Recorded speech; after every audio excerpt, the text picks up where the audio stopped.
Anyway, so I guess today's conference is all about storytelling and talking about brand building, as well as how you can tell stories in terms of business, as well as how you can connect people. Before I hop into my speech, I would love to share my screen if that is okay for everybody. Yeah, just give me a thumb or signal if it is fine. Super. So I'm more of like a LinkedIn guy rather than a Facebook and Instagram active person. The reason I'm more of active LinkedIn person because it is more connecting the business as well as the corporate. Now, when I talk about the corporate, when I talk about CEOs, CXOs, CIOs, as well as the founders, investors, and VCs, this is my main connection, along with few bit of ministers and celebrities and actors, which is there in my book. That is not only in social media, but in person touch. Let me give you a little bit of understanding about who I am, and then probably I can talk about why I'm sharing my screen and why I'm talking about storytelling. So my own personal story started back in 1998 when I started India's one of the first game development company. I was 17 then, and I understood from that age that if I really need to bring some disruption in our country, want to give work, want to give employment, want to bring change, then definitely I have to start my own company. So with a very small amount of money, which is less than $1 for international people, and for India it is $49, which was my bootstrap capital.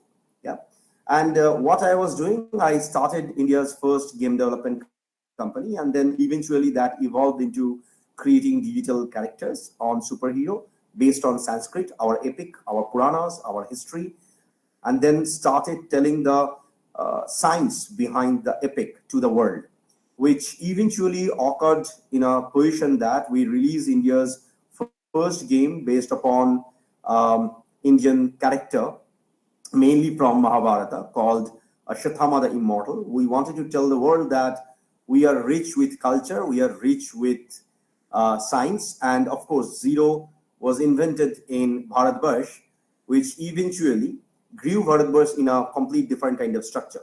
And that's how the storytelling started in our own organization. And when I started talking about stories, we connected that gaming world with real life objects and products, wherein we started adopting few bit of handicraft artists and artisans. We give them training, we give them education, uplifted their livelihood, and then give them an opportunity to sell their product through our game, which is happening in Southeast Asia till date. For the last 25 years, we have been changing life, and by the grace of God, probably the universe is also blessing us with all those good connection and great people. And when I'm talking about basically changing life, I would love to share you the screen first with my LinkedIn post, and then eventually probably with few bit of work. Yeah, I will keep my video mute so that it doesn't disturb others. Hope my screen is visible and you can see one video which is there, which I posted a day back. This is a post basically about a woman. I hope my screen is visible to all of you, right? Like, yeah, it's showing here. Cool. Yes, it was. Yeah. So the first three letters are basically called Nokshi Kathar Katha, which means Nokshi Katha is basically an art form hidden in Bengal, which is an artifact on the top of any kind of cloth. Yeah, Nokshi Katha means when you draw. Nokshi means Naksha, which is basically a handicraft drawing. Yeah, and then Katha means that particular cloth, and Katha means the story. So the first three word is the story of the people who are creating those kind of amazing stuff, which is on the top of cloth. Now, these women, if you can see the video, I'm talking with a woman. She is nominated as a Padma Shri now. What she has done, I did a small catalyst stuff in this particular business. She adopted more than 600 artisans nearby villages. When she started with only 2 rupees in her pocket. Eventually came to people like us, and then got a little bit of help, little bit of money, little bit of connections. With that small connection, she grew from one person to that 600 number, changed the entire village, started adopting as much as possible. And then when they create such kind of artifacts, those artifacts are really fascinating. Yeah, I'll show you a couple of those artifacts and you'll understand why storytelling is important.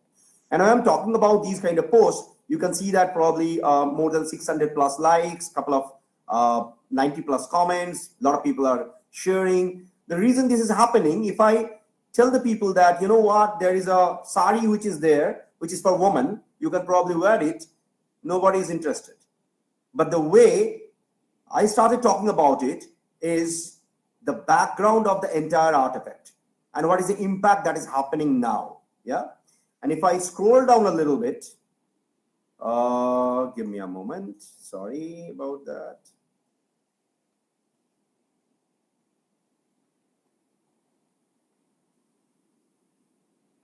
I'll not show you any kind of business post. Rather, I'll show you how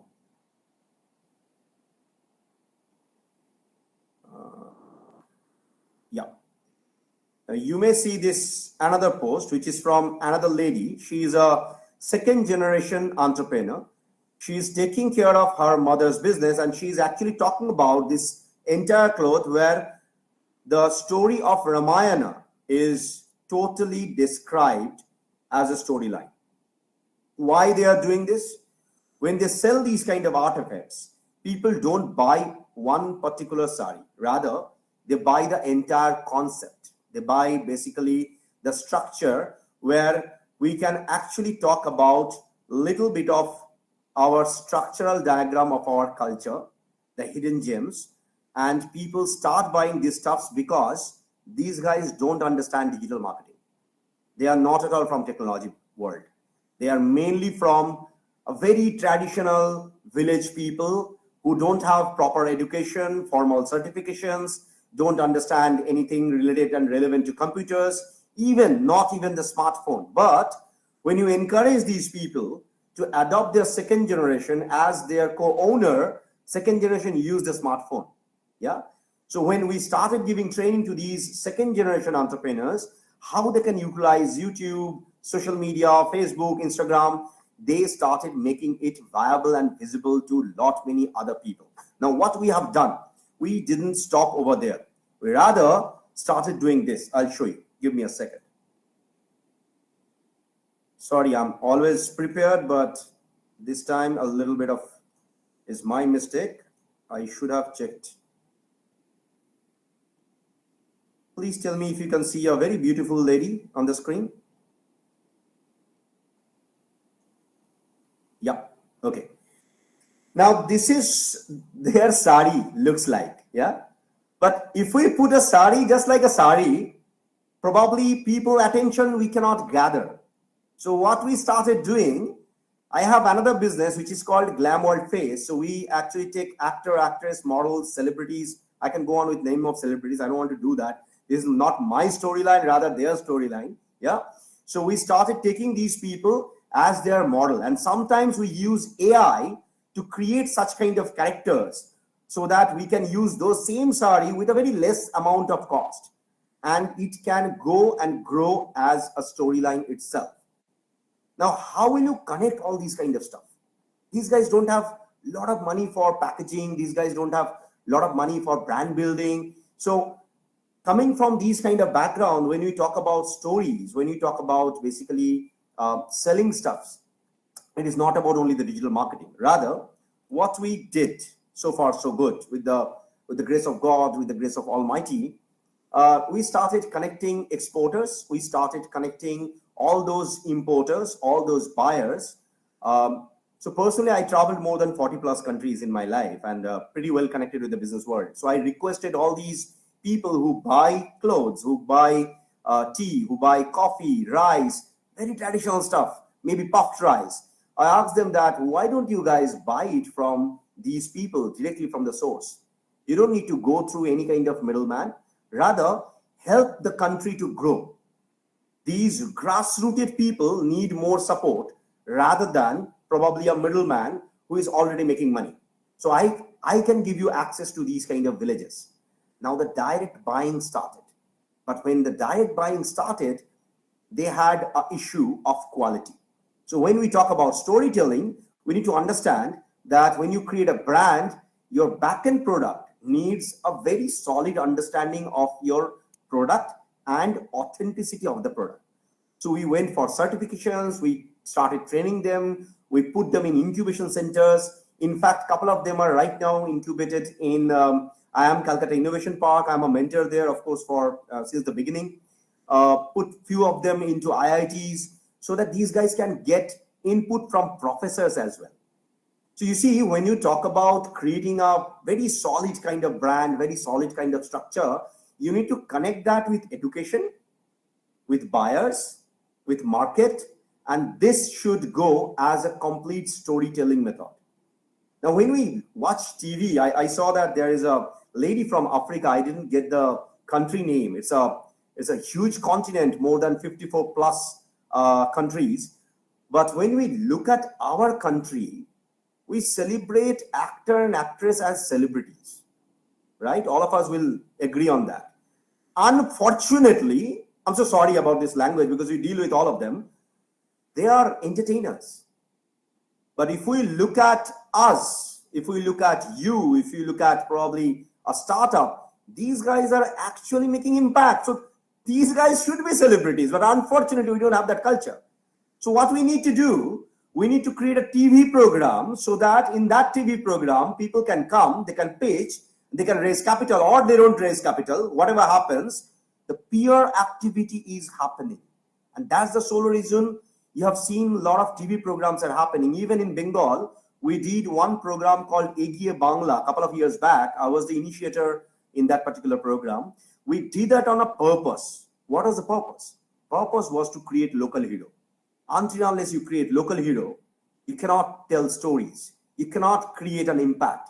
You cannot ask others, come, entrepreneurship is good.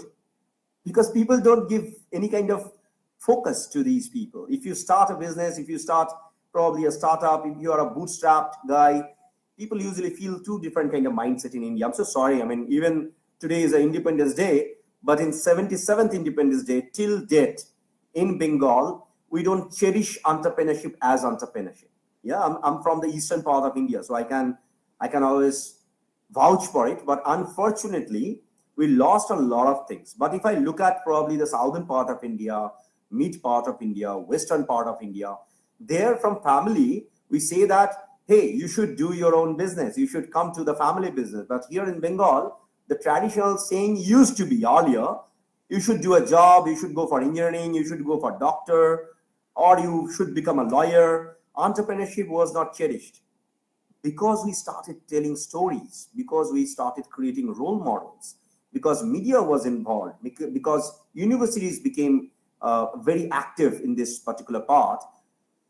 These people got focus, and that's needed in India. We Indians are jugadus, man. We don't need anything. You just give us a platform to do something good, we will rock the world. We don't need anything. Yeah? Agree? Yes or no? We don't need anything. Yeah? You just give us a little bit of platform, a little bit of handshaking. We are probably, we always say Vasudhaiva Kutumbakam. We always say that Asatoma Sadgamaya, Tamasoma Yotirgamaya. But seriously speaking, these Jugadu guys are rocking now the entire planet. And what we need to tell all these stories a lot more. And kudos to the organizers that they bring these kind of topic in such a beautiful day. And we should talk a lot more about those people who are probably making monthly turnover of ₹1,00,000, which is fine. Entrepreneurship is not about how much money you're making. It is the passion. It is the love. It is the sleepless nights. It is when your table becomes your bed. It is when your chair becomes basically the part where you are running. Your brain is running faster than your thought. And that's what entrepreneurship is. Thank you so much for having me. Thank you so much for the invitation, and kudos to the organizer and all the relevant people as well as the co-panelists. Thank you so much. That was a great speech, Mr. Bhattacharya. I really appreciate it. So I have a small question for you, or you could rather say it a supplementary question for everyone. Since we have all budding young entrepreneurs here who wish to be entrepreneurs in future, wish to begin their own startup, I would like to request you to share three important advices as an entrepreneur yourself. Well, if you ask me that what are the key things that is needed to become an entrepreneur, I would love to first define what is entrepreneurship, what is business. Entrepreneurship starts with passion to do an impact to the world. It never starts with a passion only to make money. On the same side, business starts with the intention of making profit. So if you are an entrepreneur, first thing that you need to understand, do you love what you're doing? If your business, what you want to start, is your love, no one is going to put you down. You're going to rock. Second, do you have a customer? Let's come to the real world. Yeah. Do you have the customer? At least 5. Customer means who is paying you, not the user. Free users you will get. Yeah. Do you have the customer for your business? If it is an idea stage, do you have a market? If you have a market, can you cater that market at least 5%? Let's not create a PPT with, I'm going to rock off 80% of the market. That's not going to happen. Can you do at least a small part of it? If you can do small part of that, go for it. Third most important part, build organization. Don't become a solopreneur. When you create an organization, you need to have a team. In my blog, if you search probably in my website, arijitbhattacharya.com, you'll find out I have written what is the key 5 people you need in an organization. I'll repeat that for the organizer because CEOs are requested me. Yeah. So first thing that you need is basically a swan, a person who can extract knowledge from information. Okay. Hunks jo hota hai, right? The characteristics is that it can extract knowledge from information. So you need a person who can actually wipe off all those kind of jargons, get the knowledge for you. Number 1, yeah, which means you may need a data analyst in today's world. Easy words. Second, get a great CEO. The full form of CEO in my dictionary, cash extraction officer, not chief executing officer.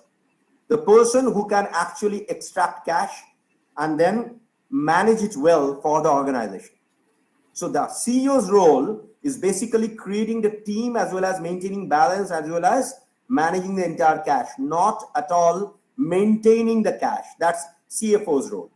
Yeah. Third kind of person, you need an elephant. That guy may be an old guy, maybe a little bit of slow, but remembers everything. Not on the computer, not on a notepad, not on your iPad, rather here. Why you need that?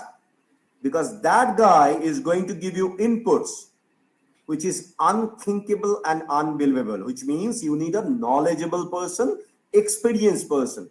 Take these guys probably as an advisor, yeah, if you are a startup. The fourth kind of person that you need a person who is acting as a snake in the organization. Now you may say that snakes are bad. Come on, sir, what are you saying? No, snakes are dynamic. They remove their own skin, become new and move. When they move, you cannot predict where they are going because it's always like this. Okay, you can't predict them. They have venom in their head, but that venom don't kill them. It is used to kill others. You need that kind of person who can protect your organization and show the world that we are moving, but which direction? It's unpredictable. The reason, you will get a lot of competition in your life. So if you show yourself what is your next step, your competition or competitor may take a different kind of step. Okay, that guy can be your HR, that guy can be your CTO, I don't care, but have that. The fifth point, very important role, get someone who is smarter than you in the business. Okay, so that you can learn from him or her, hire them or get them on board as a team member. That's not the main point. So when you are starting, it is easy to say, take these five elements in the business. It's very hard to find. It is like finding a best groom or a bride for your own life. Yeah, that's business. So when you start it, if you get a partner with maybe 2% of these kind of quality, is very easy. And believe me or not, I run more than 20 plus business in my life. But whenever I start any kind of new business, I don't start just like that. I always look for people. That person should have a gel together with me as well as we both. We both should feel that we can take things forward. I don't care about age. I don't care about the skin color. I don't care about religion. I don't care, to be very honest. I'm pretty bit of open on that. Yeah. But the comfort zone come from both the side. If that is happening, we start a business together. And believe me or not, it's been around 25 plus years. I run an accelerator, I run a angel syndicate, we invest in startups, we accelerate companies, then we have a global platform, we have several different kind of business. Till date, I never had any kind of fight with none of the partners. And partnership, sometimes some people say that you shouldn't be partner with your friends. Well, I have a childhood friend with me. He is my partner till date. For last 25 years, we are partners. But till date, we don't have any kind of separation. Yeah, if you are in a family, there must be some kind of fighting with each other. That's the beauty of it. You can't say yes, boss kind of partner. You can't have that. That's not your partner. Yeah. So when you're starting up, if you have these kind of things in your company, just as a experienced entrepreneur, I can tell you that this is going to sustain. One last point, sir, with all of your permission. Business is not about raising fund and show that the 10x valuation. Entrepreneurship is all about creating some kind of meaningful business to make an impact of 10x. It can be with your employees, it can be with your team, it can be to the world, it can be as a social impact business, it can be a tech business. That doesn't matter. If you are not raising fund, but if you are doing good, believe me or not, it's perfect. I have seen at least 0.5% of the world.